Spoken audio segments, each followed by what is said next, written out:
Oh, I gotta fire this producer. Hey, what's going on, everybody? And thanks for joining me again. We're live, and today we're talking about we're triggering people. We're getting hot. Oh, and I'm glad I dressed green. It's because I wanted to see how it feels to be a part of the oppressed class.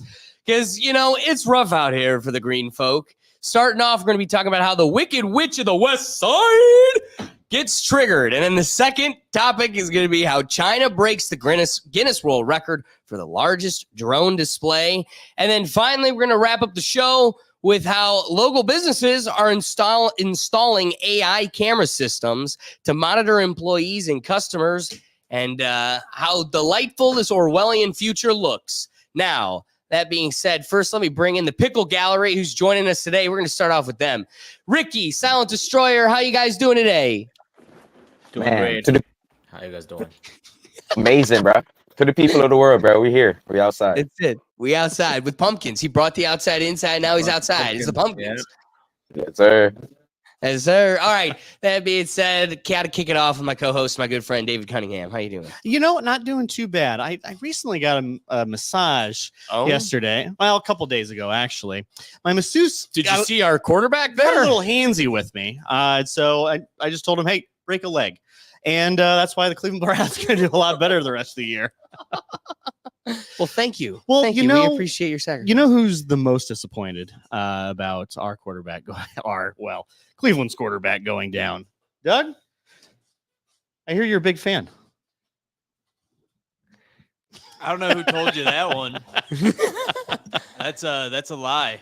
I want a winning team, not a mediocre team that he was giving us. No, but he's such a good person, though. Such a good person. He's mostly great. I love the moral defenses coming out from these folks. Just a beautiful day in Cleveland.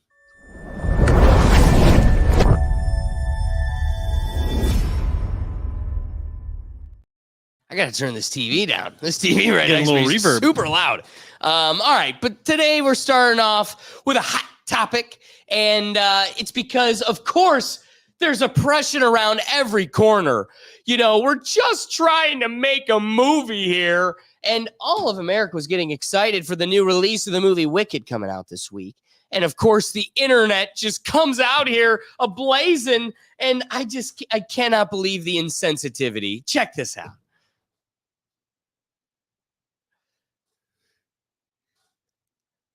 So I don't know if you're familiar with the book and theatrical adaptation that followed and the poster associated with that.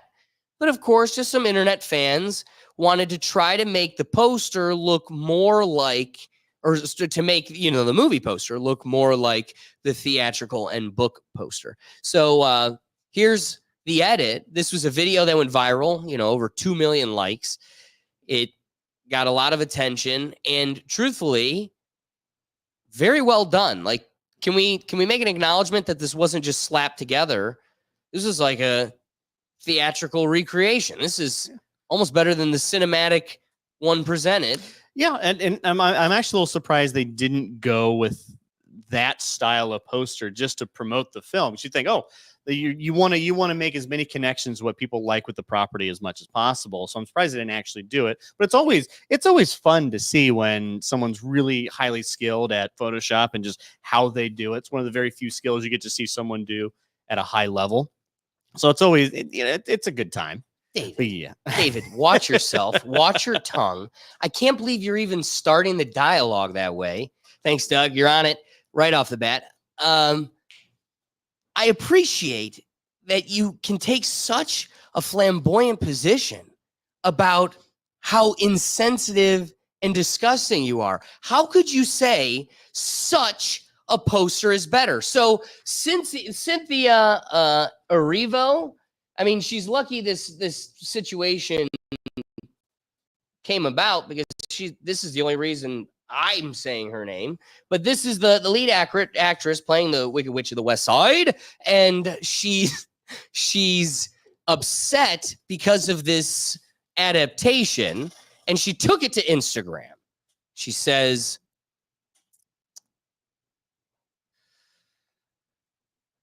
it's hard to read that way. That is a little hard to read from here. All right. All right. Hold on. Come on. This is the wildest, most offensive thing I've seen, equal to that awful AI of us fighting, equal to the people posing the question, is your green? None of this is funny. None of this is cute. It degrades me. It degrades us. Who's us? The original poster is an illustration. I am a real life human being who chose to look right down the barrel of the camera to you, the viewer, because without words, we communicate with our eyes. Our poster is a homage, not an imitation. To edit my face and hide my eyes is to erase me. And that is just deeply hurtful. Now, if that's not enough narcissism and love with yourself, she follows up that post on Instagram with this one. Just, I think it's a reflection of her love with herself. Let me put this right here to remind you and cleanse your palate. I'm sorry. So let me just leave you with one last image, and then we can toss it to the crowd because I'd like to hear everybody else's thoughts on this ordeal. But here's the perfect representation. Here's all three. All right. Oh man, I'm in the way. Golly, I'm blocking her eyes. My big face is just oppression. All right, let's give her time. Let's just do this. Boom. All right. The one on the left is the original movie poster. The one on the right is the fan adaptation. All right. Ricky, Silent, gang, what are our thoughts on this whole thing? I hate this shit. Okay, honestly. Silent, go first, please. See, the main thing about these kind of things is that this is just a fan having fun. You don't need to get offended. This is not the production and the one on the left is. So why are you worried about fans just having fun? Oh my God. If we're going to be talking about fans having fun, like, do you know how many people have been memed? And one, it's not necessarily in the way they want it or like it. But two, goes back to the Trump classic, which is all press is good press.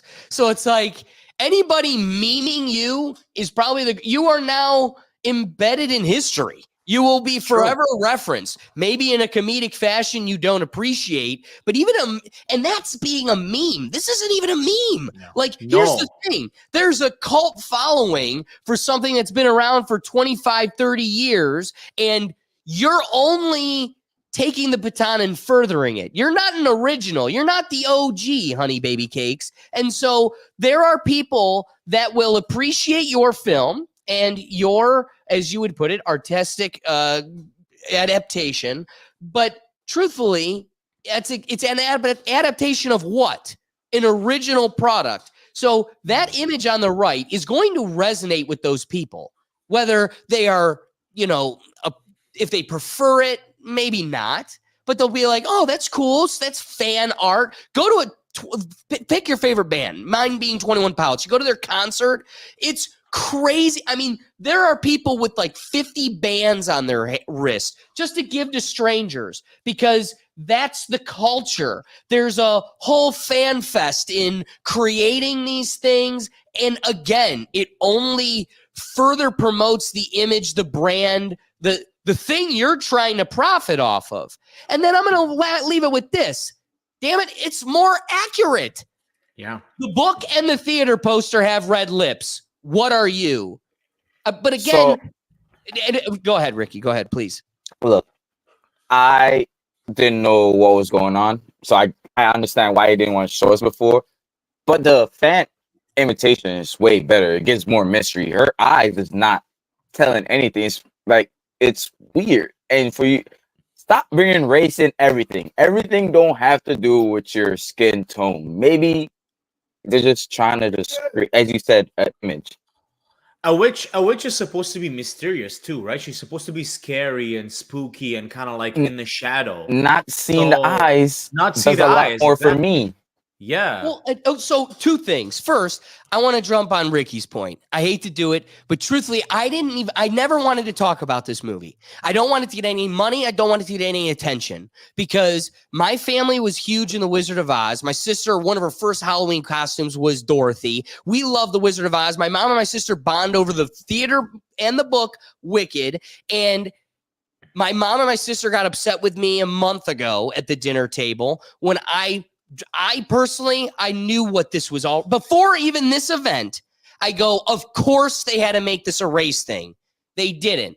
I go, but we know what the story is. We know the story is her being the odd person out. And now it's going to have the overshadowing of, it's not that she's the odd person out because she's green, like, I don't know, a fictionally fantastical color. So that way it resonates with everybody, right? We're going to cast that aside and make it hyper focused on race. My mom and my sister, that's, you're always looking for this. There you go again. But no, damn it, that's how they make money. That's how they play us. And then something like this happens. Now I have to talk about it.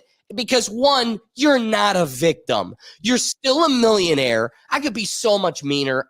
Be lucky we're talking about you in this movie. Because if I wanted to. I was at work and I was like, today I'm gonna just get pictures of this lady. Just look at her. Google her. I'm not gonna be that guy, but it's like I could go after you. But because you're showing us with the Instagram that your character is calling for it. The second slide to me spoke more about narcissism than all the other trigger points and flowery Democrat language she throws at the beginning. We all know that's bullshit, and most of us with a logical brain see through it. The second slide to me tells me it's all about you. And so I want to point out the second and last piece, Ricky, and then I'm coming to you. You both point out there's multiple edits, all of the edits at which make it look more realistic to the thing. I want to focus on Ariana Grande.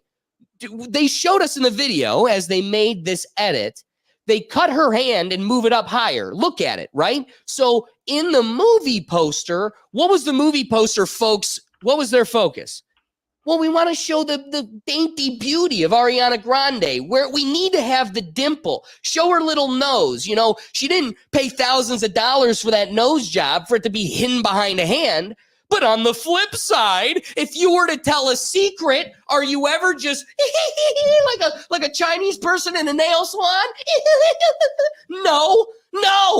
Bitch, I got a secret. And you put that up there. And so one, it's way more realistic. And why isn't she a victim? Because it doesn't play into the narrative. And let's be real, we're hiding more. You see even less of Ariana Grande.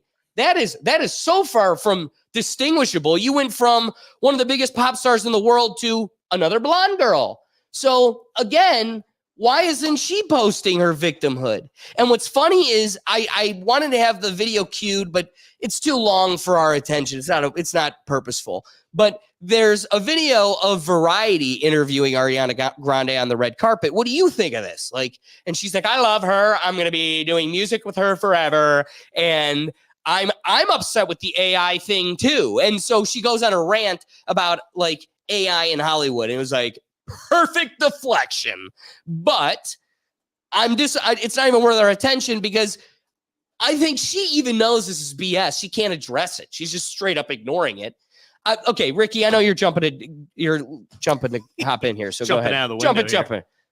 No, I was just reacting and cracking up to you because everything you're saying is fucking valid. I'm like, I don't know who the lady is. Who's the lady playing the witch? I don't even know who she is in real life. Are you going to make me do this? I told you I was going to avoid it because I didn't want to take it here.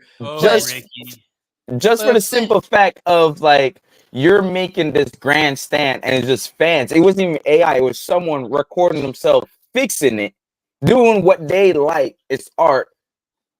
All I'm saying is I wasn't going to go here, but I'm going to go here. You look exactly like a person that would get upset about this. You're exactly the person that makes their whole character and personality around, my Lord. I am the one. I am the victim. But again, What You've is her got name? Variety writing about you. You're in one of the biggest blockbusters of the year, and you're still a victim because somebody on Reddit made a picture that doesn't even. It's not like it mocks you. No, Like no. and yeah, okay. I mean, she can go. She can go into the reason like, well, we wanted to do this poster, but I felt the eyes spoke much more to the character, and I wanted to convey that in the poster. And this was an artistic choice not to do that. But I do enjoy the fans and the creativity to do that. That's PR 101. That's just being nice and likable and not making it all about yourself, especially in an adaptation. This is an original movie. Okay, whatever. Doesn't matter. You can make it all about yourself. That's that's kind of the point. But I think sometimes they lose sight, and like these Hollywood types just lose sight. Like fans like this. There's a reason why you're playing this and why it's a big deal. Fans like this, and fans go out of their way, spend time out of their day to do this fun little thing. And maybe it wasn't even in malice. It was, well, I'd like to see what this looks like because it's so close. Maybe I can make it a little closer. Let me ask you this, because he is like myself and Miss Cynthia. He's of the green variety. You're a big Godzilla fan. I'm assuming Godzilla has a community like this, right? Getting into the artistic side, comic adaptations. Does Godzilla feel oppressed by all of those? Well, if he did, he takes it out. He lashes out in violence. He knows who's to take it to. Those people on the island, I'm coming for you. He'll come to New York too, so it's always a big city. It's never a small rural town. It's always a big city. So he knows where his target audience is. All right, so I gotta ask, Silent, wrapping thoughts. What do you think of this whole deal? Look, this is just fan art. It's not the final poster. Your face will be on the final poster. Don't freak out. At the end of the day, like you said, you're still a multi-millionaire, world-famous actor. So who cares? Let the fans draw their drawings. Let the fans have fun with the poster. All that doesn't matter because at the end of the day, the studio is going to publish whatever poster that you guys decided to publish already. So why does it matter if a fan makes a redo of the poster? You're literally making a redo of an old movie. So that's art. Art just gets redone all the time. Remixes get redone all the time in music. Movies get reshot. Movies get, rewritten, like remastered, like that's just how it is. Like there's a lot of things that just get like reused. And it's part of being an artist, right? Like good artists copy, good artists steal, all that stuff. And if you're gonna get butthurt about that, then you probably shouldn't be an artist, honestly. Yeah, this isn't the industry for you if this is where you really you get offended by this. And it's not even like there's one thing to be like, well, I don't like the AI, I don't like people, training the algorithms so that they're better at copying my work. It's I am the victim, and it is a little gross. And it just if I'm a major fan, like, ooh, do I really want to? Do I have a second thought of wanting to watch this, or at least wait until it goes on to streaming? Just because I don't feel admired as a fan. So as the fan, I'm the reason this property has the value it does, is the reason why you're getting the salary, the creative teams are getting the salaries they are, is because I originally pumped this thing up to a point where you can't ignore it as a Hollywood production. Right. Ricky, wrapping thoughts. Stop playing victim and everything. Like, it's just a fan art, as y'all all said. It ain't that serious. It ain't that deep. So she didn't have to take it there. But hey, she got eyes on her movie, I guess. No, I mean, he's right. That was going to be one of my first major points is she's the one that still wins in this whole ordeal. And for my wrapping thought, here's the sad part. Everybody's looking for victimhood, and it's kind of like The Boy Who Cried Wolf. And at some point, we are going to become numb to real victimhood, and it's going to put us in a place where all of this progression and growth just digresses because it has an adverse effect. So we have to be careful. At the same time, I recognize that a lot of, and I have to have empathy in some respect to a lot of this still does come from the place of we had a dark past. We're trying to grow and find, a common ground, but also, become stronger as a community. And a lot of where these extremes go overboard, where you find their justification, it's based in where it comes from. It's coming from a good place. It's coming from a place of growth. The sad part is the fact before this poster thing even happens, we've become so racially obsessed that you can't even have the whole point of like the dream was that an actress of any kind takes on this role and we see nothing but the embodiment and transformation into this new character.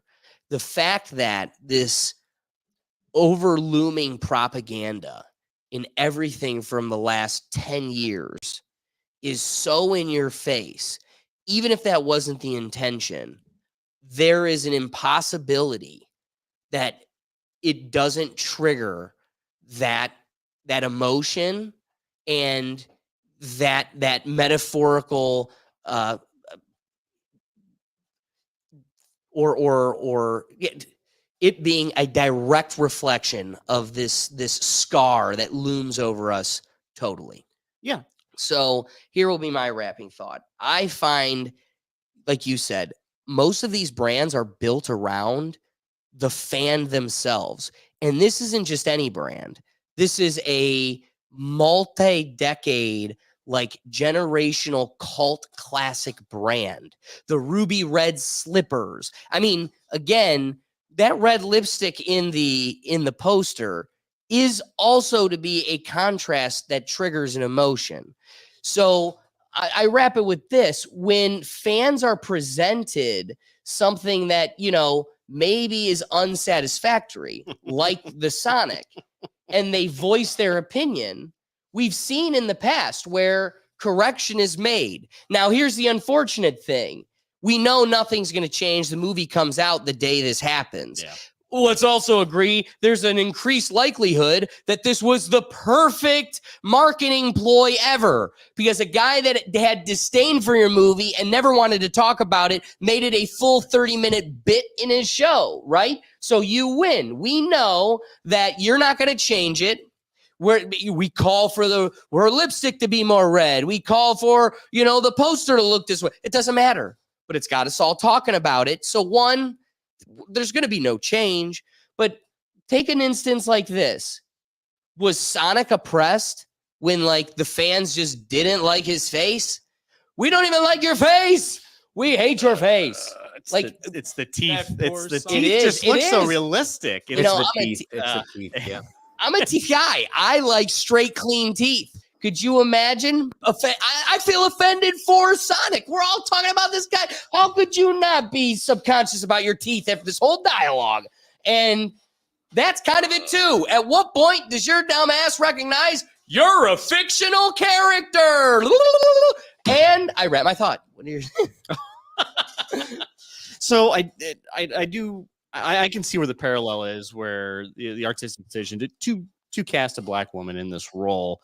I can see how that there's a lot of narrative through line between, hey, like what you said, what happened, in the past, there was a little bit of racism in the United States, and I think this movie can kind of call back for it and just showcase, like, okay, yeah, it can elicit an emotion. That's what good art does.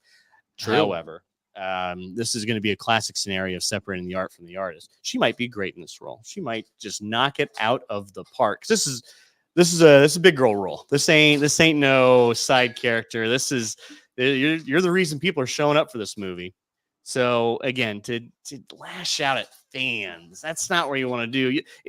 Go with the easy target. Go with like Republican Twitter. Well, but again, that's what I'm saying. Like, I'm not trying to make my point stronger to make myself look worse, but it's like, for you to be offended, it needed to be like racially stereotypical exaggerations, things that people objectively would find disgusting.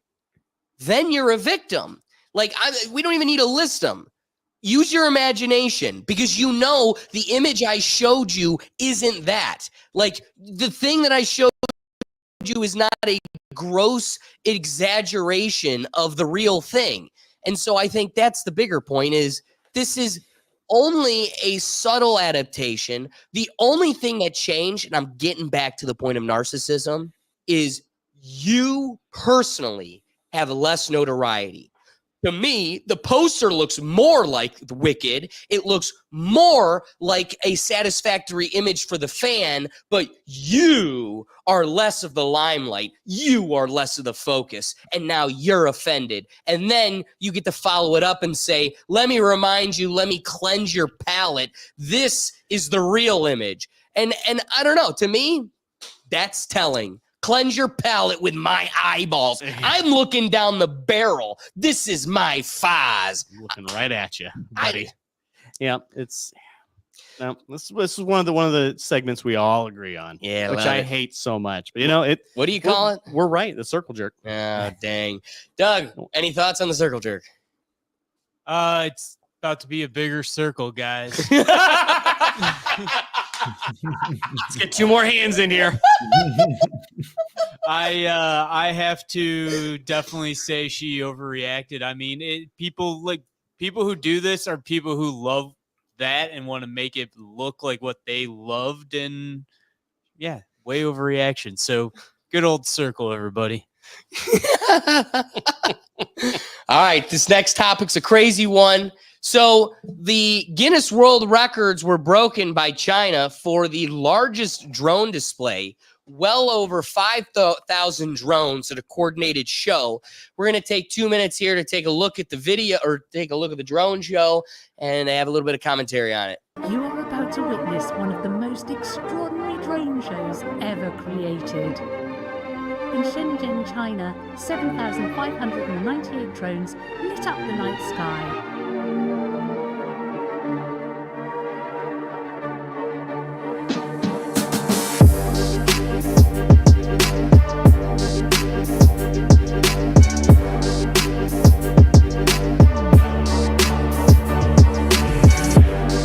The wrong audio is pumping in.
So I'm very excited to kick off this topic with someone that could be an expert, I would say, in the field, at least for us here in the studio.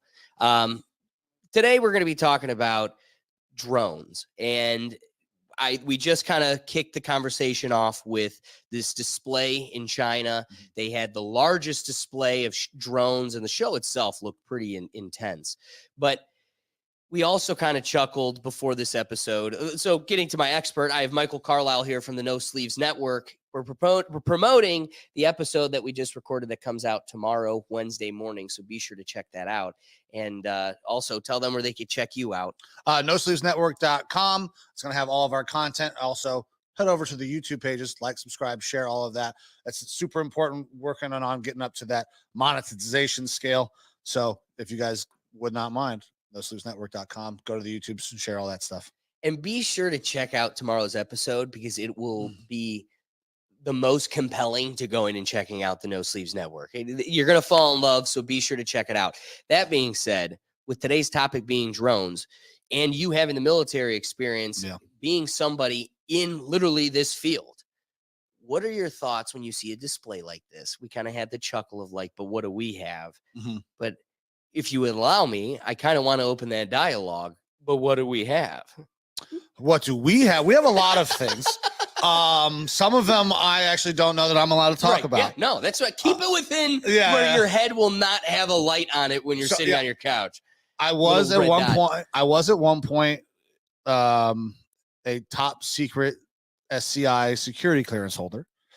And that's like gold. In the political realm, that's gold. It made it really easy to get hired when I left the Army. I bet. So we have a lot of things. The display done by China is cool. It's really cool. Man, was it.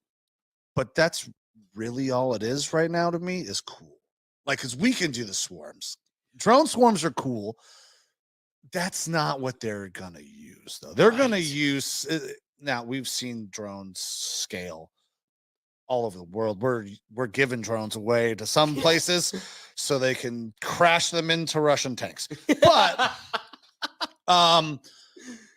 they have a lot of capabilities. The smalls, like those are like essentially toys. Those are your quadcopters. The most you're gonna get from that is like a swarm. You can maybe drop a little bit of a C4 on there in terms of weaponizing these things.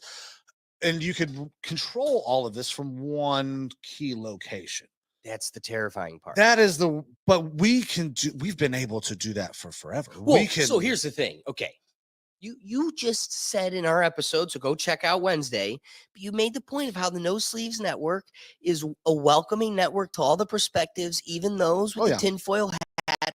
So I'm sitting here, full hat. Okay, here we go. I'm ready. And I'm just saying, I don't trust the state. I don't. I trust the people that make it up. And so, when I started this thing in law school, there was a gentleman that had military experience. His family did gun safety classes, and he assured me, he's like, listen, the state can't ever do anything to us because the state is made up of us. And like the regular cold-blooded American that they would need to use to turn a barrel on civilians would never do that. Correct. But then at the same time, I've watched, dude, they're breaking the psyche of just civilians. They're using agency tactics to domestically control our minds. And we know, just like you were talking about coaching, we know that they have calculated the best way of breaking and rebuilding a psychology. Yeah. And so I'm worried in a world where maybe everybody doesn't stand alongside them, but history does repeat itself. And, Germany showed us that people will stand in the face of atrocity for the sake of, I don't know, for whatever reasons, but they can't see it even when it's right in their face. Right. So in a world where I just cannot trust the state, they're just it seems like they're domestically using a lot of those tactics against us. I fear anyone having that power, not even just China, but even them. And like you said, it's a beautiful display. They build this city in the sky, and then it changes to a giant spaceship. And when it kind of does the swarm and it changes to a different image, you're watching it and it's like, if that just swarmed a commercial airplane, gone. Game over. Like this is something where it's like, if you wanted to this could change the war landscape or I'm sure it has. I'm sure it has already. And really it hasn't yet because only just a few, we got it. And no one's really using it against us. China's got it, but they're not using it against us. Wait until everybody's got it. What does that world look like? So, I mean, we're starting to see that more and more. The drones are everywhere. The technology is everywhere, and we are using them in new and exciting ways. We have places here in the United States where we operate drones overseas through satellite communications. There's a couple of different places. Air Force and both Army now have that capability to control a remotely operated vehicle in Iraq, Afghanistan, or any other countries maybe to the west of that location, that we can go in anywhere we want. It's what they're doing. The way we're using these is because we can be so remote is they're not worried about the aircraft. The aircraft is irrelevant. Yeah, at that point, you're right. You just take out the place where they're controlling it from. And that's what they have done. Let me see how I can tell that story. There's a base in Iraq where I was at in 2017. Set up a brand new site for launch recovery, taking off and conducting missions. And we were there. I was there 6 months. I leave about a year later. I'm a contractor now, and we hear about a missile strike at said base. Missile strike at said base was directly targeted at the airfield, at the hangars, and where the drone operations shelters had been set up. They don't have to take out the people. Right. They just take out the equipment.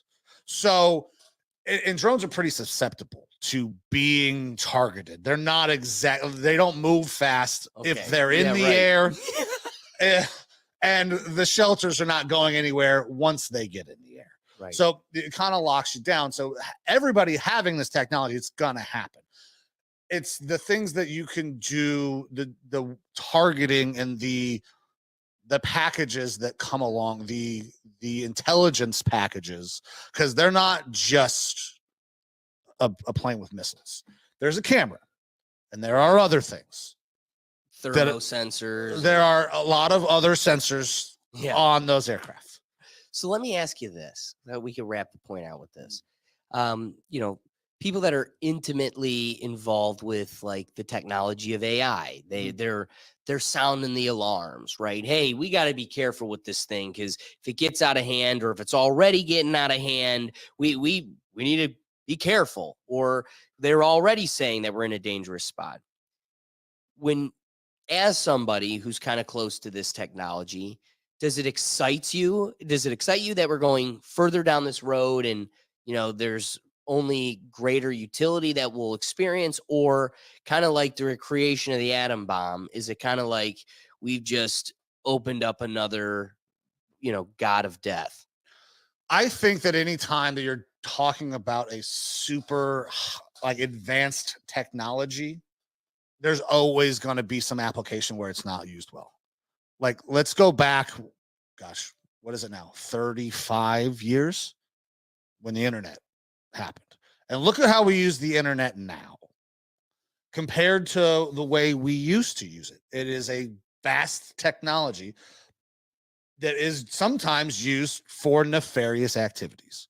Yeah. But we could not go and do anything without this technology now. There are always two sides to this story. So do you see this being one of them? Yeah, like 100%. the internet, we will have aspects of our life where we will need it. We can't live without it. Yes, we are going to use AI, and it's super important in my opinion. I use it all the time.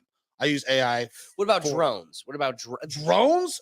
I don't know that we should include AI in drones. That would be terrible. That's my biggest fear. That's scary. But using AI is super important, whether it's finding out new ways to utilize maybe some of the technology. We don't ever want a computer to control a computer because then it has no determining factor. You need human input.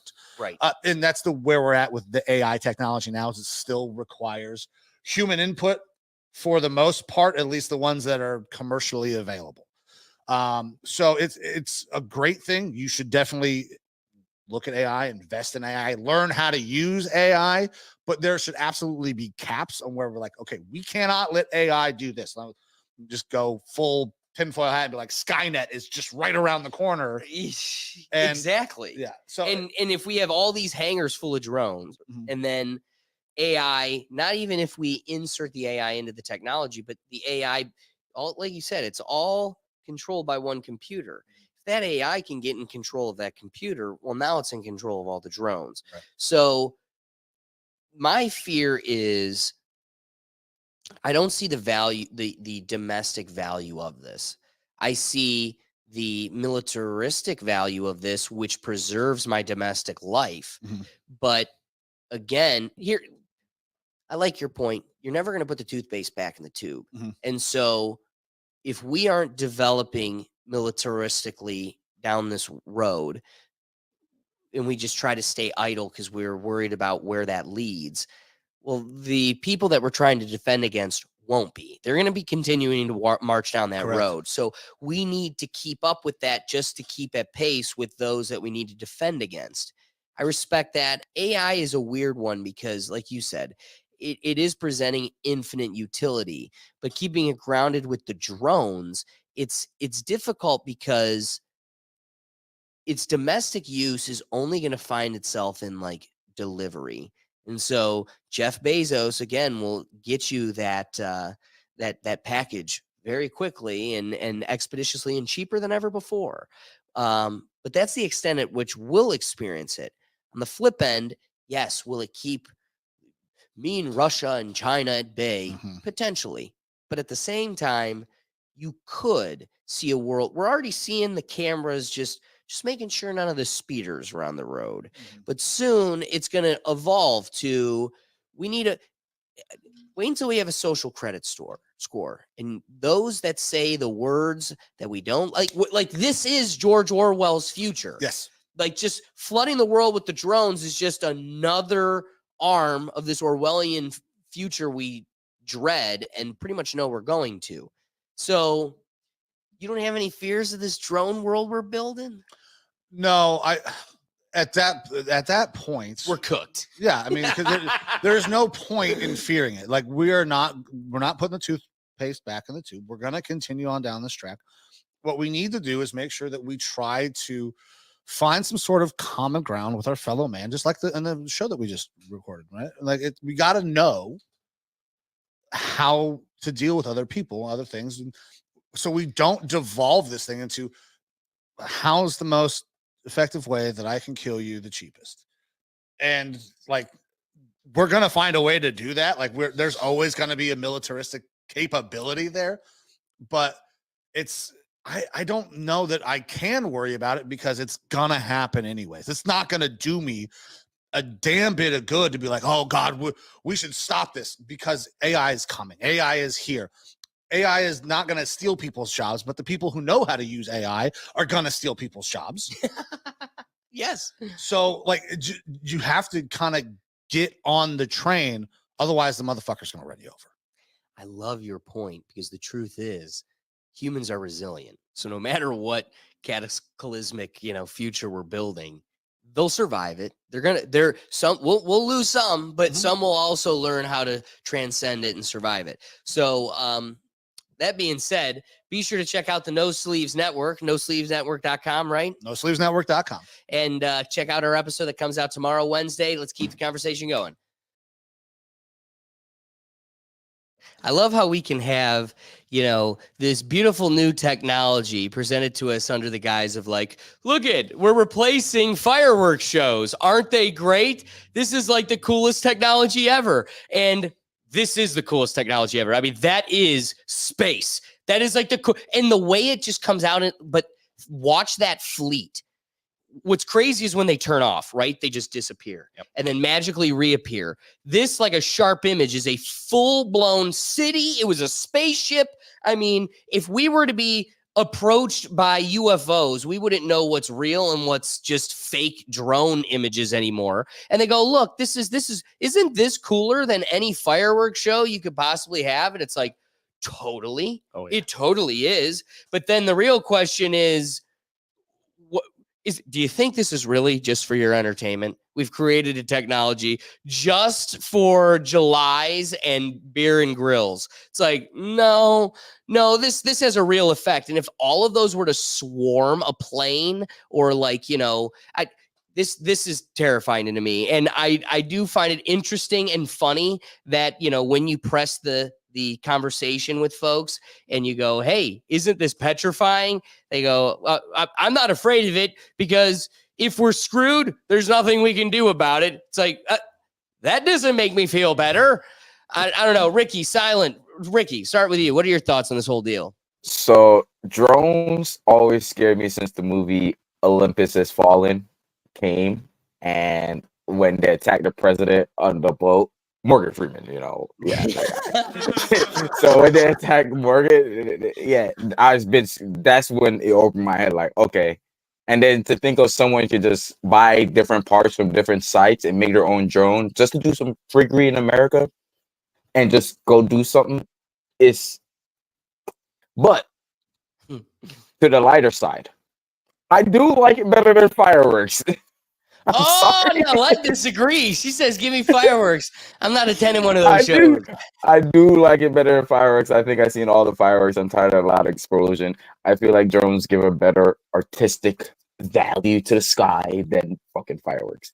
And you gotta have a clear sky for fireworks.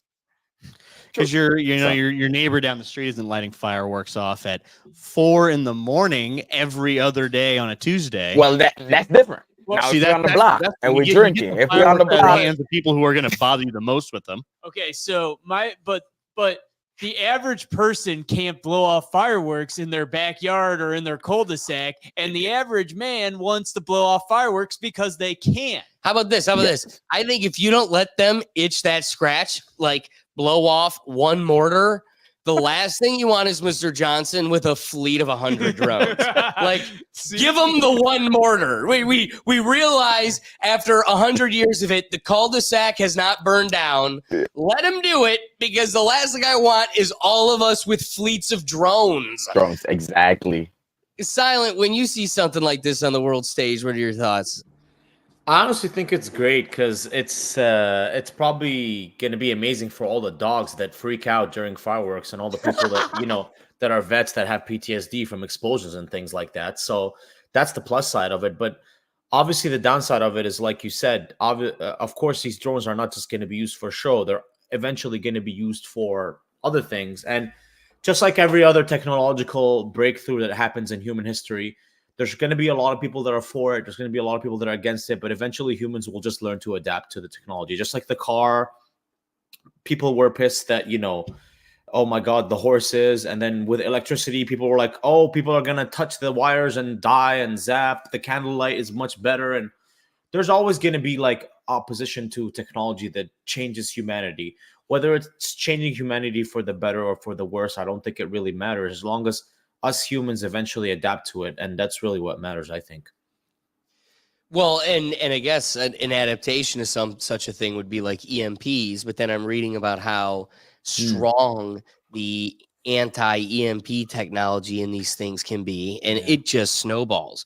But as Silent's bringing up the evolution of this technology and how we're already kind of experiencing it and where it's going to go, I was literally finally leaving work, getting in my car, and as I'm getting in, two of the officers come out of the building, and one of them has a case in their hand. I recognize immediately. So I'm talking with them, and I go, "Is that the drone?" And they go, "Yeah." I go, "Did you see the Chinese drones? I'm talking about that on the show today." And so I start picking their brain, and a couple crazy things. They were saying, I brought up how, you see the funny videos online of these drones going to like a third world country, and it's like kids on a dirt road, and they're like, they've never seen this thing before in their life, and they just like sprint. And they're hilarious. But to me, you can't really be very incognito, like 30 yards ahead of me with like that buzz is easy to catch, even when it's pretty high in the sky. And, even if you don't hear it, can it sometimes be seen? I'm picking their brains on that. They have such strong cameras on those things now, especially like government ones, right?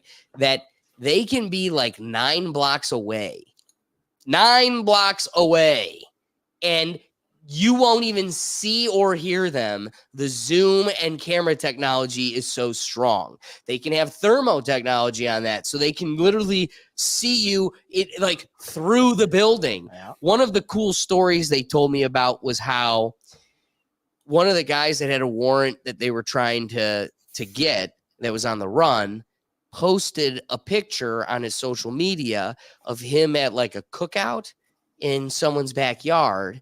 And in the picture, he had a broom between his legs and a bucket behind him.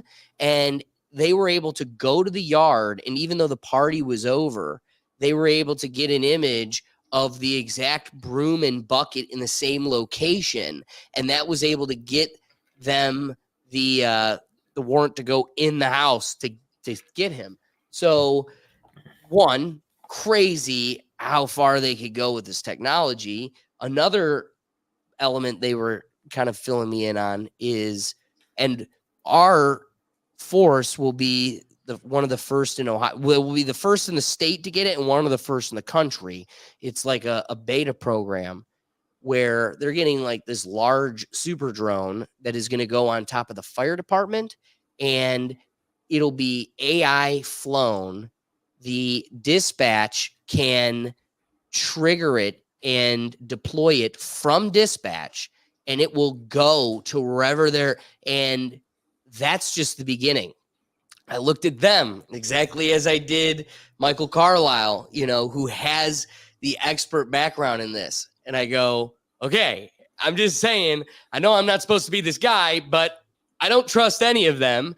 And when you say dispatch can control it, or they gave me another story of how the dispatch in Texas was able to deploy it as like as a tutorial. And so somebody in Texas was able to deploy and fly the one here in Ohio. You're telling me it's not a threat that like somebody taps into all of that? And of course, they have more faith in the system than I do. So they go, maybe even just like a bad actor, a hacker gets into that. That's even more terrifying. If we could live a story where a hacker gets into a shipping container ship and drives it into a Baltimore bridge, like, who's to say this wouldn't happen with the fleet of drones across the country? So it's just one, in the real world practicality, it's a great utility. I mean, if you're trying to do the math, like crime on the street and the benefit received from these tools, hey, I think it's benefiting us in the present.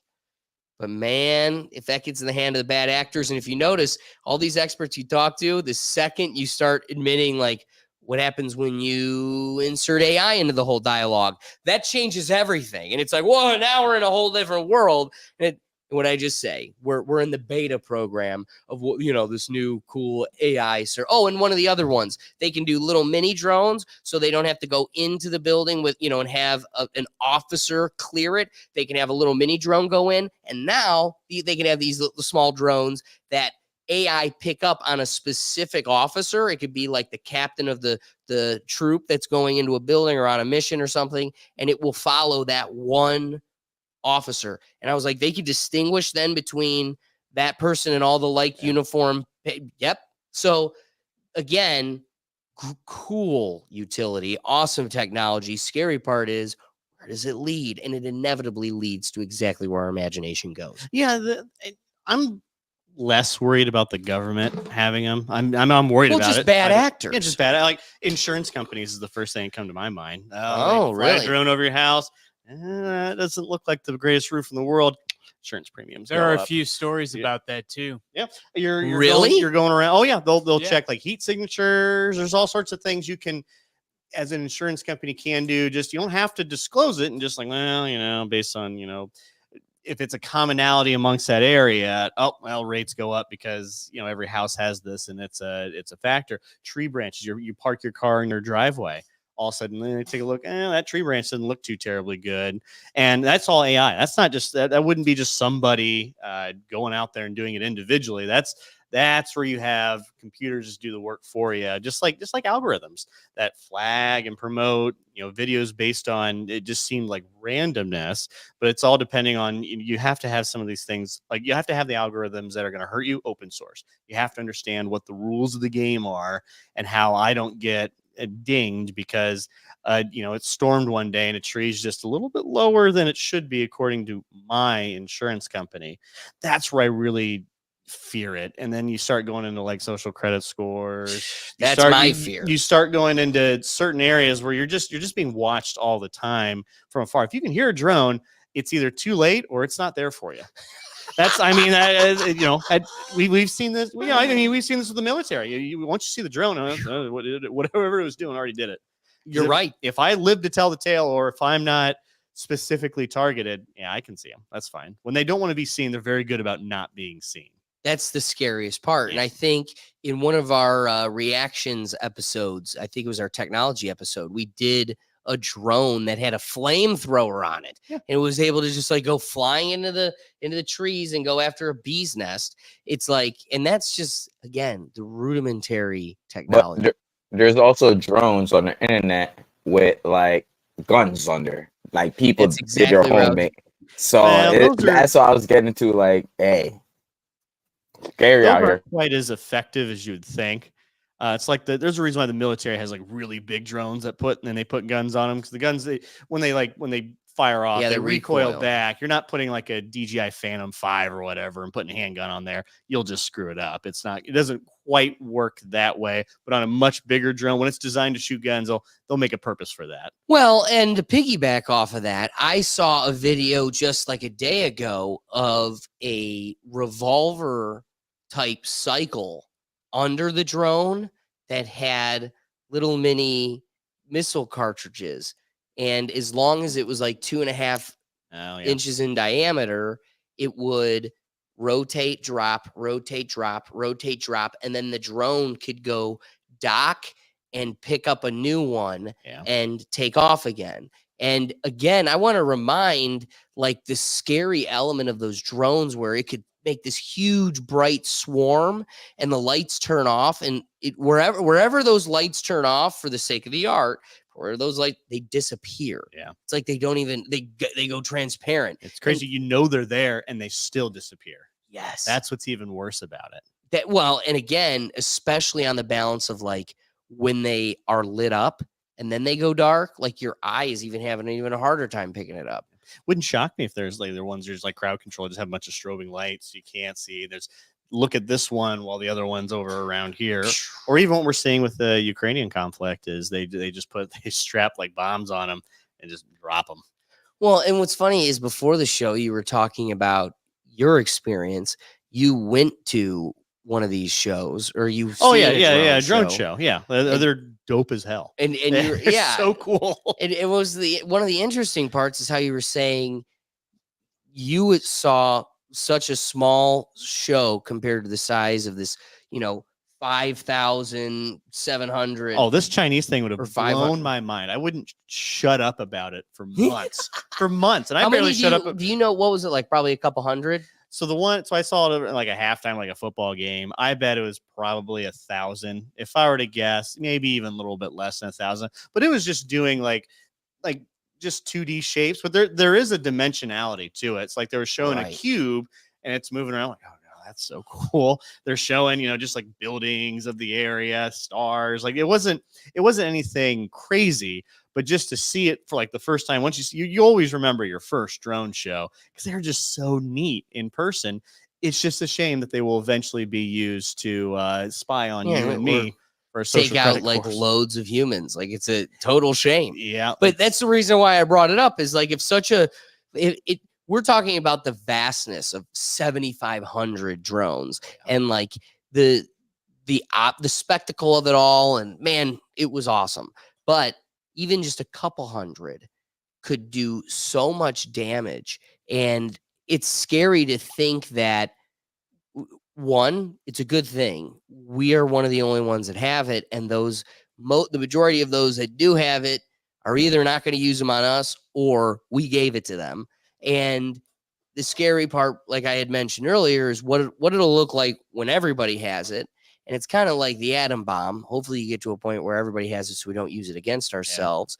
But I do think you'll see, utility with it. It's sad that where my imagination goes currently, the maximum utility is really just delivery mechanisms. Entertainment, just kind of odd job, just being able to reach places quickly and easily that you normally can't.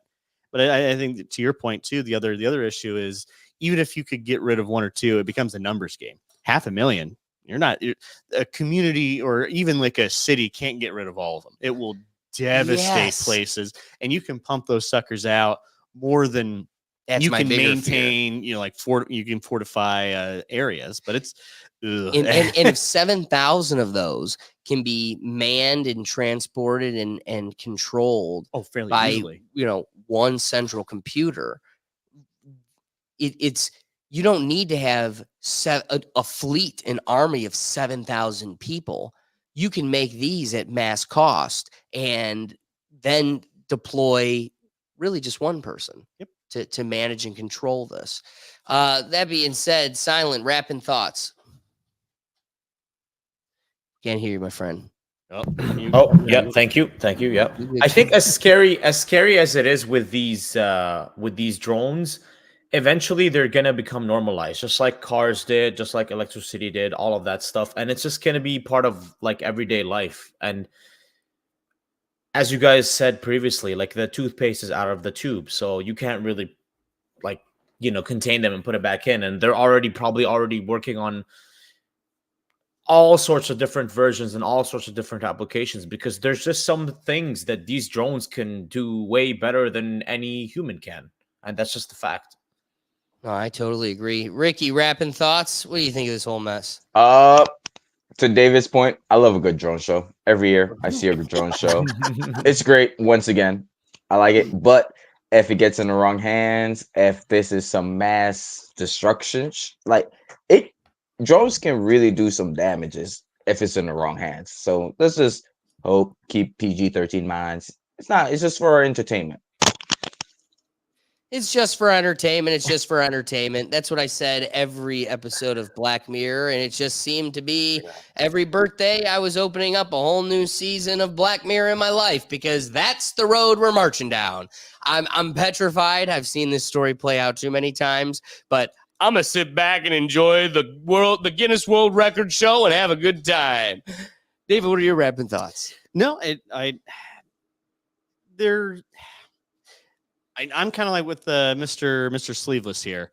It's already here. We're not getting away from it. There's no worrying about it. There's no law that's going to prevent the government from wanting to use them against you. Really, there might be a privacy law that prevents insurance companies or other companies to be able to use it against you. But we're not even there with data laws. So I doubt it's going to take a long time to get to that point. And also, I don't know, do you necessarily have right to your airspace 2 blocks away and then like camera view? Like I don't think you have the right to privacy in that scenario, because they're in public land. If you're in your backyard, someone can, I think legally wait. Well, Google but this Earth. is the scary part is, I'm going to get to Doug. Doug, we're going to hear your Google Earth point. But the scary part is it's not like they're just staying within the public sector of like Brecksville staying within the Brecksville Park. It's no. They're illegally invading your neighbor down the street's airspace to spy into your airspace. Like this, but again, what right do you really have over airspace? They're going wherever it's a sticky wicket. Yeah. And they're already kind of doing that with satellites too. Not necessarily to the extent, because you can't get the detail you can of something like just up close physically here, but it is something that will eventually it's probably gonna be 30 years down the road. We're thinking like, oh God, we got to really regulate these drone people. They're starting to throw up costs here on everything. And it's just that gross, corporatized world where, we're really just, it's going to be Amazon, it's going to be Google, and it's probably going to be something like, I don't know, BlackRock or something. Those are the only 3 companies and you got to appease them. And that's really the true social credit score. It's not the government. It'll be those companies because they own the government. That's what I hate even more. I would almost rather take a government social credit score because you might be able, you can maybe overturn some of that, but a multinational corporation, probably not. No way. No way at all. We are cooked. Doug, wrapping thoughts. I don't think we really need to worry about the drones, considering Google Earth has been driving around our, country, taking pictures of our houses and yards every year. And so your house and everything's already out there for view. And if you happen to be out there, you're there for view too. I mean, I don't really think the drone's that much different. They already have us on satellite too. Yeah, the resolution's not as great as David said, but they're always watching. So I don't think it really changes anything. So Doug brought up a good point. I hate to keep extending please, this, but please. I read somewhere that the majority of new Google Earth views, like all the new pictures on Google Earth, is actually a private person doing it for views. So if you just go in some random spot in Google Earth that's 2 years old and you look all the way down, there'll be ads on the feed of the person or wherever the bottom of the person, because they're just putting it out there for free and they're putting ads on there. So it wouldn't shock me if Amazon isn't watching over you to make sure you actually didn't open up that packaging or returning it. Somebody's subcontracting out of they're paying some Uber person to go fly their drone and look at you and send pictures back to them. So they don't, their hands are clean. Well, they're just paying for a service. And it's the service, these people that are spying on you. It's like some of these data brokers are the ones actually collecting the data, and your insurance companies are just interpreting the data that they get. Like the 23andMe, a perfect example of that. It's, your health data is actually in the hands of them, but the person that's charging you for it's on the, someone that has nothing to do with the actual collection of it. So you have these drones and they're going to be unregulated. You're going to have your neighbor down the road be like, well, Gergat, I got something on you, buddy. You know what I'm thinking about? Right now, if you were to go outside, the sky we all love nature. We all love getting sun.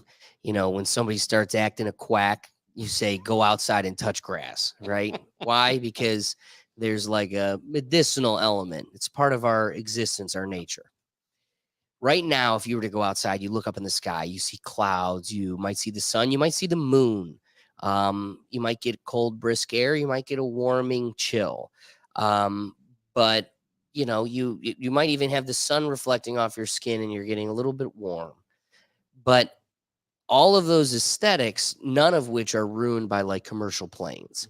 In fact, commercial planes are so few and far between, and through its perception, so small in the grand sky, it really only adds to the aesthetic. So put yourself in your front yard, you kick back, you're looking at the sky, you're taking in a naturally human moment. A plane goes by, it only enhances or seasons that moment.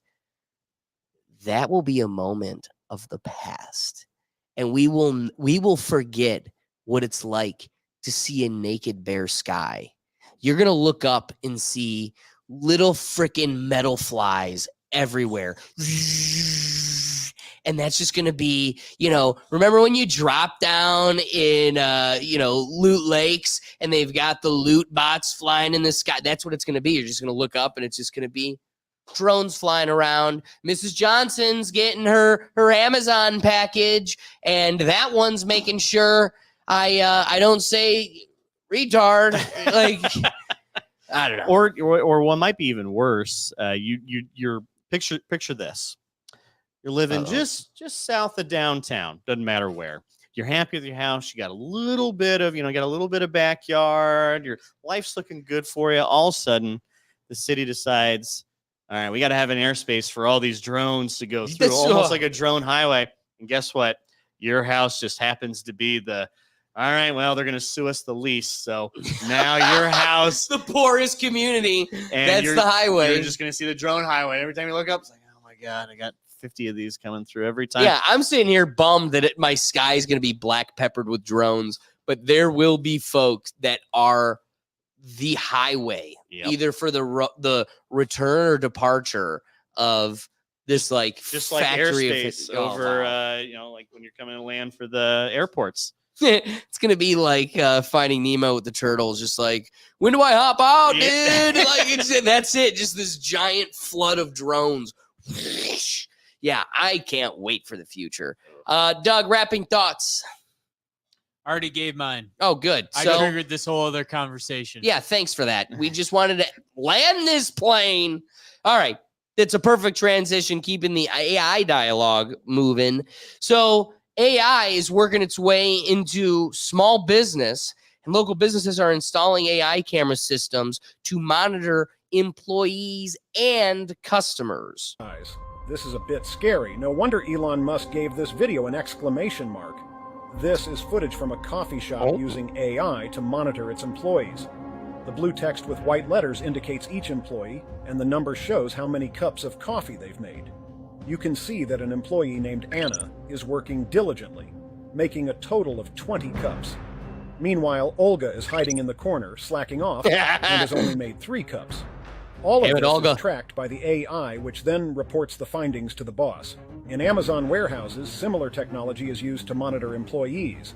They even allow AI to generate termination notices for workers with low productivity. But it doesn't stop there. Before long, everything around us, from cars to ships to our daily lives, could fall under AI surveillance. Everything will be tracked, monitored, calculated, and analyzed. If you're wondering what AI is really capable of, well, this is your answer. How petrifying. Ooh. David, what are your thoughts Oh on this my whole God, thing? I hate it. I hate it so much. This just kind of blew my mind here, because I couldn't have thought. We had a dialogue probably a couple weeks ago where I said pretty much the data that's out there now is the data. There isn't going to be any more terribly new data that these data brokers are going to be able to sell and use against you for various purposes, because there's just such a saturation of it. And now we're just going to start getting into the mean of all this, and like new data isn't going to be different from old data. So it's just not quite as valuable as it is now with AI, or at least the way they're applying this style of data. We've now just evolved. The data economy just had a boom. Well, and that's what I like, that point. It's an evolution of what we already have. You know, taking it back to 2016, we were being told, how are they, I keep talking about cat food and my phone hears it and then it gives me cat food ads. Okay, we knew that was going on. Then we also recognized that the geolocation, it was picking up that you were stopping at UPS every day on your way to work. So then it started giving you UPS ads, or Starbucks or whatever it was. So we knew they were already doing geolocation and using that data to market, aka manipulate your behavior. And I love how behavior manipulation is just under this beautiful business term, marketing. But they use their marketing employees to try to compel you and compel your action. And the best they could do to intervene in your privacy and collect that intimate data was your cell phone, because 90% of the time, it was 99% of the time, it's on your person, it's going everywhere you're going, and it's listening to everything you do. Well, this is that 1%. They had the 99% of every single one of your actions, thoughts, and movements. Now this gives them that we've got the full cycle. Every step you move. Olga can't hide behind Bethany as she's making 15 more cups an hour. We got you, Olga. There's no hiding behind the fridge. I see you hiding back there, bitch. So to me, I feel like the utility of this, like everything, like the traffic cameras, speed cameras, and like the drones, it's presented to you and all. Look, it's just entertainment. Look, it's just safety, utility within your community. But we know what this becomes. Yep. So, this is what's crazy. And I guess this comes back to, like what you said, Michael Carlisle from the No Sleeves Network. He was saying, there's literally no point of getting worked up over this, because there's literally nothing you can do. And when it comes to AI, in a world that will be taken over by AI, the people that will be replaced by AI are the ones that aren't growing with it and learning how to be the strongest at using it. And there's, I think a lot of this data is going to be contextless too. So just like how your insurance company will charge you if you brake a little bit too hard. Well, I was avoiding a deer or a school bus full of children because they pulled out in front of me. It's all contextless. I would actually be a good driver because I'm paying attention, but forces outside of my control force me to do this, and you want me to do this. However, they're going to charge you anyway because it doesn't matter. You're putting yourself in high risk scenarios, whether it's your fault or not. And with some of this data, especially when it's applied to your job and applied to work, there probably is a way to game the system on, well, if I just do this action, this is the only thing the algorithm cares about, and I get promoted, and I'm not even doing good at my job. I'm just doing this. You're min-maxing the one thing it's looking for. And you could have, Olga could be a great employee. She could be doing 5 other different things, but cups of coffee is the only metric they're looking at, whether they're losing money or it's actually a good thing for them or not. Doesn't matter.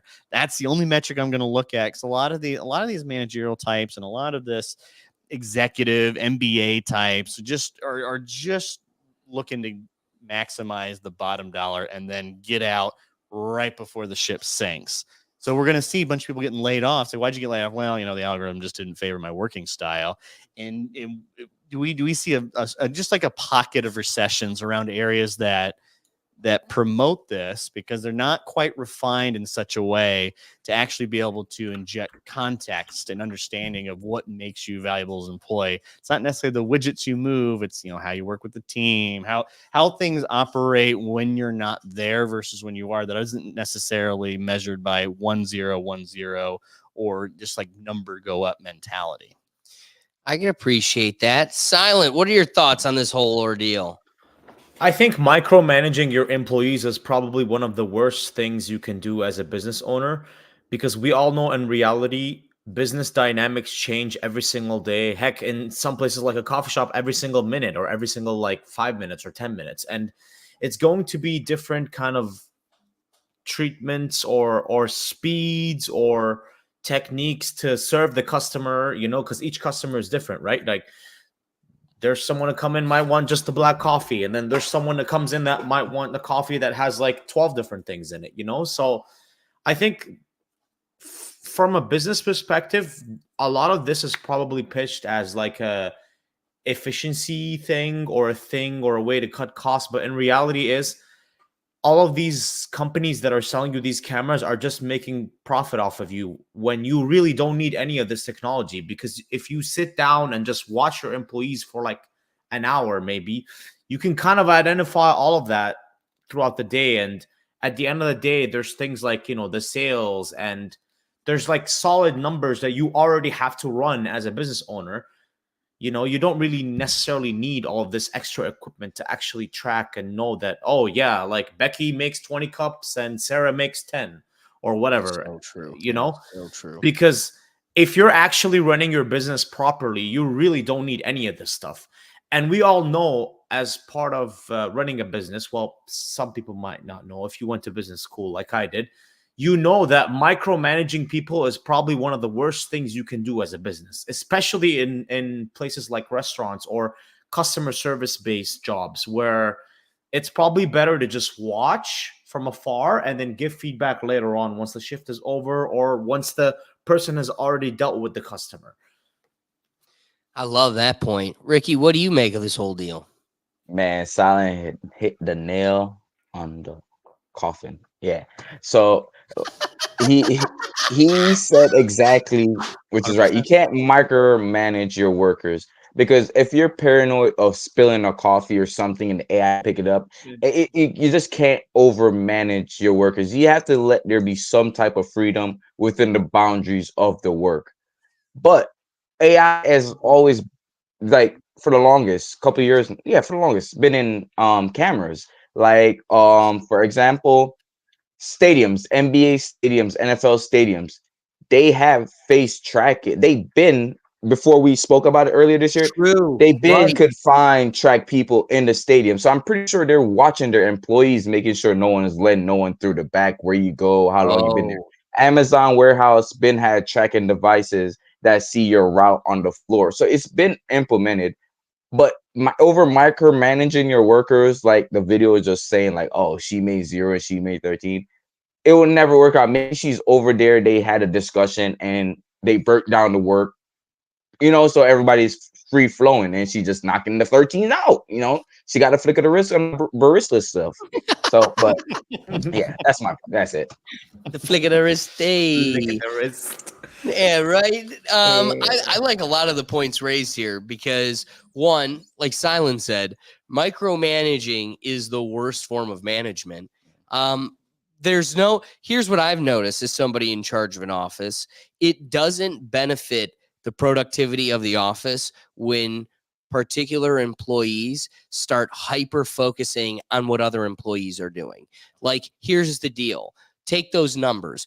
Bethany does 10, Stacy does 12, Johnson does 8, and then you do 2. Okay, you're a real problem, whereas everybody else is kind of within 2 or 4 of each other. Okay, you got to recognize you're trying to build a workforce. Not everybody's going to be the same. You're trying to just get to the finish line. So if you can get everybody as close to the same average output and work pace, the better off you are. And it doesn't benefit you when the employees are developing a culture where I'm doing so much more than her. She's not doing enough. They're not holding their weight. And so, like, this is just highlighting and hyper focusing on what naturally is a problem. So to me, I think it only enhances that problem even more. And like Silent said, like, you're not a slave owner. These are people that are being contracted to work for you. And so you need to realize that they're not your property. They're not machines. They're human beings. And that means you get to allow them the benefit of, hey, they're humans. That means let them take their breaks, let them go at their pace. And if you give a little bit, you tend to get more out of them. Yeah. So that all being said, if you're doing well, you don't need any of this stuff. Yeah, that's a great point. I think in local business, restaurants, local stores, what we can see is there are local businesses, restaurants, and stores that are thriving and for centuries have never had this technology. So clearly it isn't a necessary element to a thriving business. On the flip side, what we took from that video is it isn't just a technology that's going to be applied in the workplace. Yeah. Like Ricky said, this is something we've already seen on our live show where stadiums are using it tied with their tickets or to ensure that people that have already been banned from the stadium don't sneak through. No Dave Portnoy's get to throw on a big floppy mustache and sneak in because of this technology. But like I was getting to, the video also indicates that, we're going to be able to apply this technology in the like, I think it was docking boats, right? Yeah. So like traffic control of boats docking in and out, coming in and out of ports. There was a video of the little boxes sensing and calculating soccer players. This is an AI technology that coaches could employ, where it's like, listen, every time you're getting beat on the outside, these analytics can run and produce statistics for coaches that the naked eye normally doesn't, notice or pick up on. So I feel like that point doesn't hold as much weight because, yeah, maybe in the local barista world, you're not doing well at your job of managing if you think this is going to help. But at the same time, this technology goes so far beyond it. That's why it's one of those, like, you're never going to live without it. You're never going to be able to even ponder or contemplate a world without it because its utility and resource expands so far beyond just that one lane. Yeah, I probably one of the things I think would benefit the most to have this is traffic plans. Plan traffic lights based on. I think there's a way you can get a network of maybe not New York City, but something like a Chicago or like a Miami, where based on, hey, there's a game coming out here. oh, we can control more lights to come out, let that flow come out more there. That benefits all of us. No one wants to sit in traffic. No one wants to sit in traffic. So there is just a societal good for, well, maybe I have to wait 5 more seconds, but the rest of everyone else gets to move out a little bit quicker, so I don't have to experience 10 minutes of traffic down the road. I think there's something probably very beautiful that can happen there, and that's probably why it won't be used there. It'll be used in like parks to make sure, like, yeah, you're hanging around a little too long. Get out, go. That's what. If you notice, we didn't talk about that yet. Part of the technology isn't just to manage your workers, but there was a count clock over how long customers have been sitting in the restaurant. Yep. So now it's like, hey, nope, you've reached your hour-and-a-half limit. Like, yeah, but I'm working on this work project, and Starbucks is like, nope, you maxed out in your hour-and-a-half. You can't even human error fudge to 95 minutes. It's nope, you hit the hour 30, get out. Or you're like at a bar, and it could be positive. See, oh boy, this guy's had 10 beers. Let's see if we can get a couple extra more out of him. It's like, well, let's discount. Oh my God, you're such a pig. I thought you were gonna be this upstanding citizen, and I totally anticipated the opposite way. I thought exactly. I thought it was gonna be like he's had too much to drink, pull it from him, or even I liked your thought of counting drinks they've had. Where my mind went was, they'd be able to like calculate the gloss in your eyes. Are his eyes like getting droopy? Are the cheeks getting red? Like symptoms that show, oh, he's getting intoxicated. Stop serving him. But they can literally calculate your drinks. No, I want to get a discount for the amount of drinks that I'm having. So, well, let's get a few extra. Or I'm with a group of buddies, and there's like 2 or 3 that aren't. And they're not drinking to the level. Hey, let's discount a little more, because if they're still drinking, his buddy's going to be drinking. That's where I see it coming, and that's where the small business owner can really up his game. Imagine every bar now has just hourly rates on how many drinks you can have, how many discounts can you get based on the types of drinks you have. It really the possibilities are endless. I'm also, not trying to probably buffet owners would love this. Oh, this guy's. And we're not letting him in anymore. We're not letting him in. The guy who just takes like 2 plates and that's it. Let's keep him back in the door here. We're real profitable with this guy. I don't want to derail the conversation too much, but I saw today that there's like major sections of the Buccaneers Stadium where you can. The guy's taking a video. He buys a beer, and they won't let them go to their seat with it. They have to like stay in the corner because this is like a family friendly section. And it's like, okay, then why are you selling beer right outside the family friendly section? No. I'm gonna push back on this one. That makes perfect sense. So all right. Picture this: you're with your wife, not having a good day. She's just not having a good day. You said 2 things to her, and she is upset with you. Now you have your 2 kids. That's not my fault. And they're no, that's not my fault. Be nicer to your wife, you jackass. You've never been married. I can tell. So no. And then you have your 2 kids who are also not having a good time. It's Dad's too hot. I'm hungry. And they're just like, all right, fuck it. I'm going to get a beer out of here. Sorry, honey. I can't come back to the family area. I got to finish the beer. What? I had no idea. This is completely new to me. I'm going to write a strongly worded letter on their Yelp page. I'm so mad they wouldn't let us back. And you know what? Because I had 5 already, they gave me a discount for another beer, and I had to take it. I'm leaving money on the table not having the 5th beer. So I get it. I understand it. You win. I'll give you that. Yeah, you win. Bringing it back to AI, get into our wrapping thoughts. First, I want to platform this. I think you really present the position, and it's that in the world of ones and zeros, we lose the nuance. But before I get into my point, Silent, what are your wrapping thoughts on this whole AI ordeal? I think there's certainly good uses for this AI. Like, I really like the whole, if you're at a bar, the camera's counting how many drinks you had, and if you had too many, they cut you off. But I mean, you don't like it where you have too many, it gives you more. Any good bartender would know anyways, because your job as a bartender is to you would think right? You Right. would think, but we all know, like, realistically, a lot of bartenders don't do that, unfortunately. Well, they capitalize on the You know? drunk son of a bitch. Right, because they know that instead of the person tipping $10, he might put in 100 and forget about the extra zero. But yeah, that's a whole other story. May kill a mother and children, but I got a big tip. I got a big tip, right?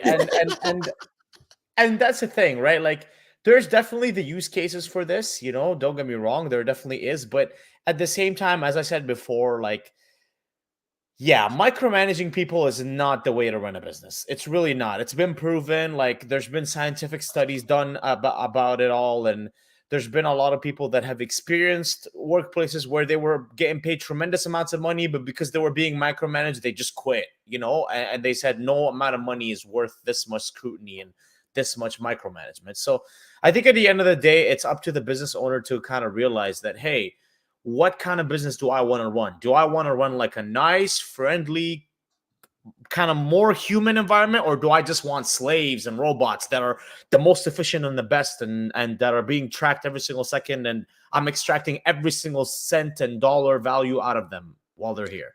Well, And well, that's I think we that's know going to the be up answer to to that. you, But- right? but Like, you- as a business owner, you get to make that decision at the end of the day. No, and you're right. But even diving to that point where it's like, it doesn't, what the person's going to say they want. They want the drones and the slaves and the machines that they could totally rely on. But we're people, and that doesn't mean we will choose that life. So here's the scary reality is we know which one of those realities the powers that be would choose if they had their option. We also know that they know we would never choose that. Yep. So that also means, folks, wake up, that means they need to create a reality where you don't have the choice. You have to be their slave drone machine worker. And that because again, if they left it up to you, you'd go, no. Actually, I'm gonna put the fries in the bag, and they're gonna go, you know what? We're actually creating a society where that's not your choice. Your choice is either to work at the pace and standard we expect, or we'll make it unlivable for you.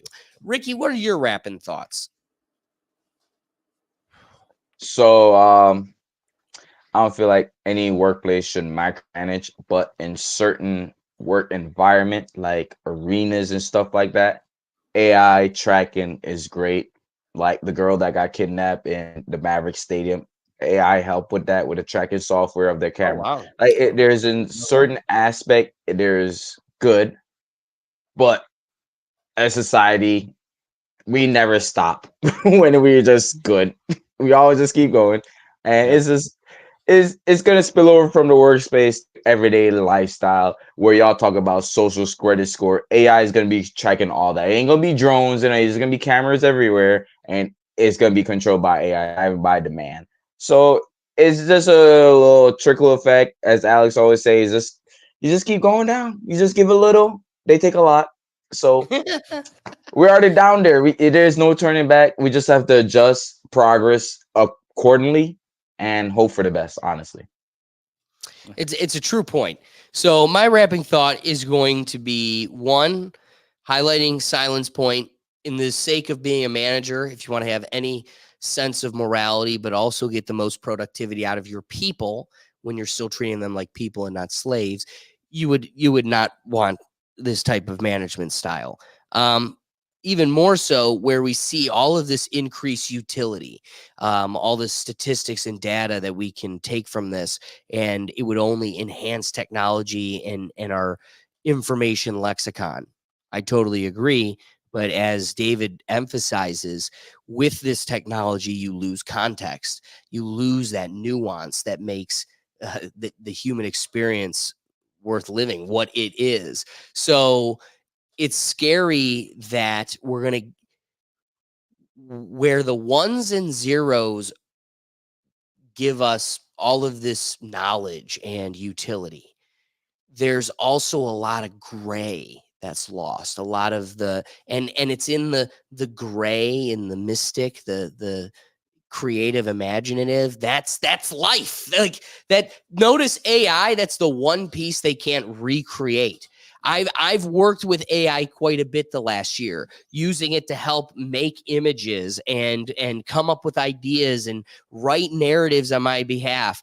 However, to use it, I had to have already had the creative spark of knowing what I want, and then I have to feed it to it in such incredible detail. The more vague I leave it and the more like general I keep it open for the AI to interpret, the more jacked up it gets, the more lost it gets. And so it seems to be bound by the one element that makes us human. Like, it can have infinite utility, but at its core, at its source, it still needs us. We're still, no matter how minor and weak and feeble we may be, we are the essential hamster to this thing. So the sad part is, once it figures that out, is it going to just throw us in the hamster wheel and keep us running? But that ain't my problem. That's like my great grandkids' problem. So kids, think about it. So I wrap my thought up with, it's sad that we lose the nuance, and I think that's the most important piece of this life, and really any data collection. Like, what's the value of knowing how many people in 350 million, in a tribe of 350 million? What's the value of the data of how many of them need cat food today? If there was, even amongst that population, there wasn't variety and uniqueness even found within that.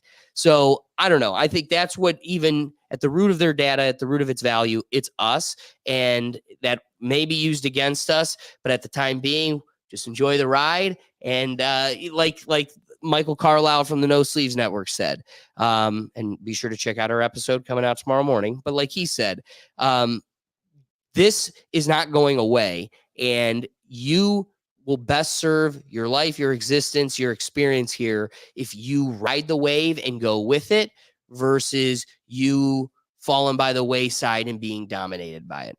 What are your wrapping thoughts?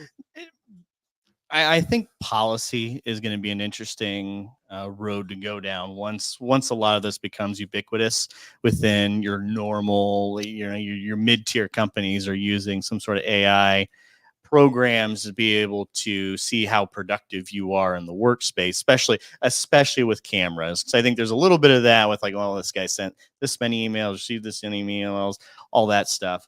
However, when you start introducing cameras and kind of that little more personal element to it, I wonder how policy is going to interact with this. Because this is where government can be here to protect ourselves. Because this isn't this is like part national security, part the people get to vote on this. You want your populace to be able to have a say with these things, and the more consolidated we get as a consumer economy, and as just an economy in general, there has to be some checks and balances, or else they're just going to run away with it. However, this technology is evolving at such a pace that writing policy for it is going to be slow. And unless it's something like these, like these dock workers go, well, we want no automation, zero automation, none of it. That's almost the only way you can effectively write policy, because there will eventually be, you could probably just write in Chat GPT, well, how do I avoid the regulations behind your service? But at the same time, they could code against that. That's the saddest part, is like we've had kind of loopholes like this in the past, and the second it goes viral, the second people could know of it, the God creators of those AIs can go in and create coded walls to bar that. So the sad part is, you may find the loophole, but the loophole isn't permanent. And unless you're the one dictating the godlike decisions for that AI, you're at their mercy. And also, like, with policy, though, in order to convict someone of something wrong, of any wrongdoing, you have to be specific about it. So I could easily see a scenario. I was like, well, you're not allowed to film someone and use AI. Okay, we'll use infrared. Okay, we'll use something else. We'll use Bluetooth signals. We'll do all these different things until we just go, well, just no AI in general. Well, you got to define what AI is. Is it this? Is it that? I could just see even your smarter people in Congress who write policy, I can see how it's very difficult to really nail down, because we all, as a general sense, understand what we don't want to happen and what we will vote against. However, A, it probably won't ever come to an actual vote for the public, but B, there's just a way legally to get around some of these things, because you just don't have to be, when I'm specific here, you're not specific there. You're trying to plug 15 holes, but you only have 10 fingers. Right. No, I can appreciate that point. Doug, rapid thought. I have to agree with Silent. A good boss, you shouldn't have to worry about, tracking them and all that. You should, if you create a good work environment, your employees don't mind actually working. And that's kind of the reason why I liked my company. It was owned by a dude who started it himself 30 years ago, and he was all about that work-life balance. And it's because of him I get to work from home, and I don't have to worry about these cameras tracking me. Yes. Doug likes a good work-life balance. Now, guys, I think we've allowed ourselves enough time for, this it has no true bearing on the episode. It was a rollover from the media that we used for tomorrow's episode that comes out tomorrow morning at 6 a.m. Eastern time. So don't forget to miss it. But I kind of bombarded Michael with a lot of Twitter soft type people, the libs of TikTok type. And I didn't want to just keep beating him over the head with it. So we didn't go into all of them. And this one I think is just too much of a gem to leave without. Nope. So as a teaser to just get the juices flowing and get excitement for tomorrow morning, we had a conversation about, like, he's a vet, and how does it feel being in a country where, like, people are like, I hate this country, it's the worst. Will you leave? No. This one I wanted to get his thoughts on, because it's if you hate America so much, why don't you leave? Because I'm disabled. And a lot of countries deny disabled immigrants just because they're disabled. I'm still doing research on it, and quite a bit of countries deny you if you are disabled. Canada, it's because of public safety. Australia, in Canada, we don't want you. Can't meet health requirements. New Zealand, you need to have acceptable standards of health. So many other countries. Like you have that. So many other countries don't allow you to immigrate if you are disabled. To socialized medicine. Well, this is the other half of that coin. If they let you have socialized medicine here when you're in the country, now our immigration policy comes, oh well, you're eventually going to be a liability. It's factored into that. So that's the old you can have all these social programs or borderless immigration. You gotta love another liberal that fights for politics they don't even truly understand. Do you guys have any thoughts on our lovely person here? I just love, you cannot beat this statement. You hate America so much, why don't you leave? Because I'm disabled. That's why you should appreciate your freaking country, which is America. Stop complaining about the micro shit and just try to make shit better. If you ain't gonna make nothing better, don't complain. And you just have to take a tiny speck and look outside of your country, and you see that you have it better than 90% of the freaking world. First world problems. Get rid, like, come on now. You don't get it. This is how insensitive you are. This is how intolerant you are. You don't get it. We are a sick country that covered an actress's eyes with the brim of a hat. It's okay. It's okay. Time will tell. That's so true. Wait. So I want to get the Canadians' view on this. Well, yeah, let's get the view of the guy where nobody's rushing towards. Go ahead. So, if you were to legally immigrate to Canada, one of the first things you need to do is a medical test, actually. Like, it's one of the first things they ask you to do, like, when you want to actually legally immigrate. That's the way to keep us out, because they know we can't do sit-ups. Because obviously here, otherwise a lot of people will just, not need anything like our jobs or improve the country or become a person and eventually a Canadian. Oh, they just want to come here because they need free surgery or whatever. So that stops that. That's number one. Number two, if you live somewhere in the world where there are millions of people that want to come in there every single year, or sometimes every single month, then what does that tell you about the place that you live? You really should be grateful. If you live in a place that you like put everything aside, just raw numbers. Let's think about raw numbers. I live in a place where millions of people want to come here every year, legally and illegally.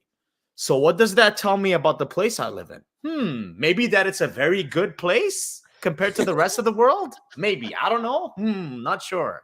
But you have to think about it. And I think it really shows you how some people are in such a bubble that they don't realize the privilege that they are in. Like, most people don't realize how privileged you are as an American. You can literally get a passport and fly almost anywhere in the world. Not a lot of people can do that. And a lot of people don't realize that, you know? Just another privileged man telling this poor person who is disabled, by the way, that she's privileged. How could you call her privileged?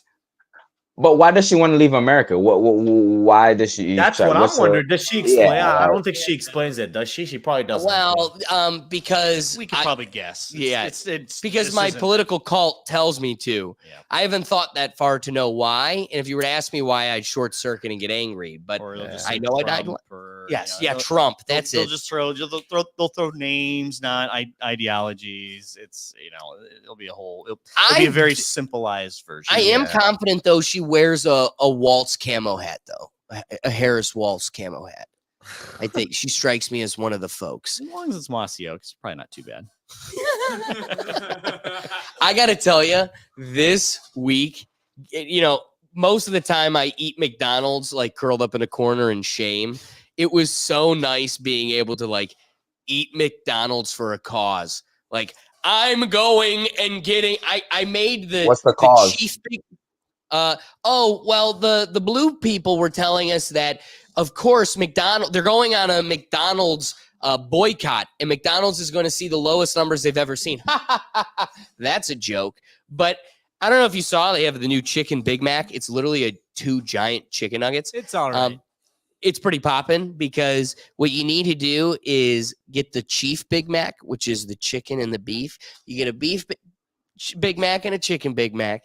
Throw away the top buns and flip the top 2, and you could share one with the other, or you could be a fat American and have them both. It's up to you. But the Chief Big Mac is popping, and I did it as a patriot. We salute you. I didn't get that, but Kai Cenat is in a commercial, so I was like, I gotta try that. Other than Gurgat. Was that Ricky?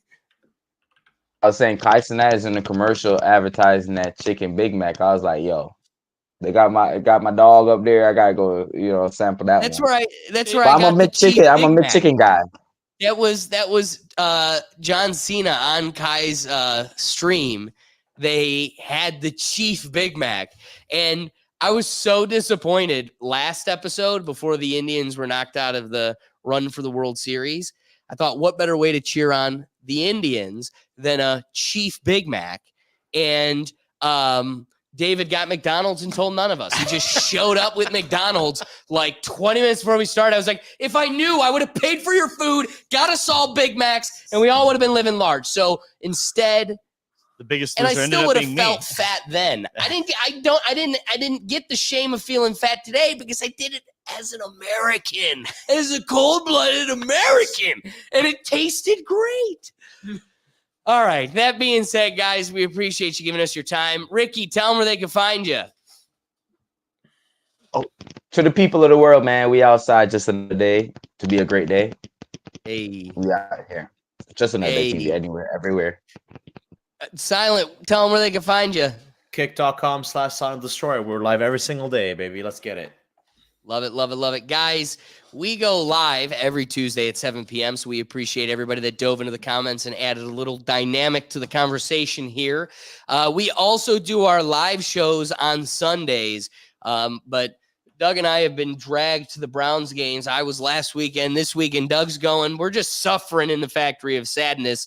So this week's Sunday football review will actually be live Thursday. We're going to do it a half hour before kickoff So look for it around 7:30. We're going to be doing the Sunday football review. Again, it's just a fun conversation as you're getting ready to set your fantasy teams and want to get an update on where the season's looking, how teams are doing, who's on the injury reserve, and who's going to be coming back. Chubb's back, baby, scoring touchdowns. So get excited because we have a lot of fun conversations. I really want to emphasize tomorrow, a great episode of the Rethink Tank podcast comes out, streaming across all platforms where you get your podcast. But the visual element is what makes it so much fun and special. So if you can, jump back over here onto the YouTube channel and check it out. But otherwise, guys, if you're looking for all of these different shows and all the content in one central place, find it at our website at www.rethinktankpodcast.com. But otherwise, guys, we'll catch you on the next episode. Peace.